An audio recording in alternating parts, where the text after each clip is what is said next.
ನವಲಗುಂದ ಪಟ್ಟಣದಲ್ಲಿಂದು ಪ್ರತಿ ವರ್ಷದಂತೆ ಈ ವರ್ಷವೂ ಗವಿಮಠದ ಸಿದ್ಧಲಿಂಗೇಶ್ವರ ಜಾತ್ರಾ ಮಹೋತ್ಸವ ಅದ್ಧೂರಿಯಾಗಿ ನಡೆಯಿತು. ಸೋಮವಾರದ ದಿವಸ ಬೆಳಗ್ಗೆ ಸಿದ್ಧಲಿಂಗ ಮಹಾಸ್ವಾಮಿ ಕರ್ತೃಗದ್ದಿಗೆಗೆ ಅಭಿಷೇಕ, ಹೂವಿನ ಅಲಂಕಾರದೊಂದಿಗೆ ಪೂಜಾ ಕಾರ್ಯಕ್ರಮಗಳು ಜರುಗಿದವು. ನಂತರ ವಿವಿಧ ಮಠಾಧೀಶರ ಸಾನ್ನಿಧ್ಯದಲ್ಲಿ ಸಾವಿರಾರು ಭಕ್ತ ಸನ್ನಿಧಿಯಲ್ಲಿ ಧರ್ಮ ಸಭೆ ಕಾರ್ಯಕ್ರಮಗಳು ಜರುಗಿದವು. ನಂತರ 5 ಜೋಡಿಗಳಿಗೆ ವಿವಾಹ ನಡೆಯಿತು ಹಾಗೂ ರಕ್ತದಾನ ಶಿಬಿರ ಕೂಡ ನಡೆಯಿತು. ಜಾತ್ರೆಗೆ ಬಂದ ಸರ್ವ ಭಕ್ತರಿಗೆ ಮಹಾ ಅನ್ನ ಪ್ರಸಾದವೂ ಕೂಡ ಜರುಗಿತು.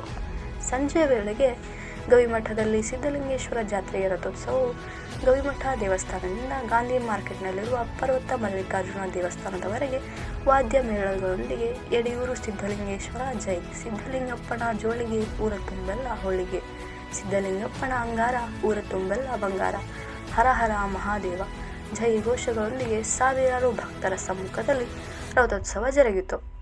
ಭಕ್ತಾದಿಗಳು ರಥಕ್ಕೆ ಹಣ್ಣು ಕಾಯಿ ಎಸೆಯುವುದರ ಮೂಲಕ ಭಕ್ತಿ ಸಮರ್ಪಿಸುವ ಮೂಲಕ ಜಾತ್ರಾ ಸಂಭ್ರಮದಲ್ಲಿ ಪಾಲ್ಗೊಂಡರು.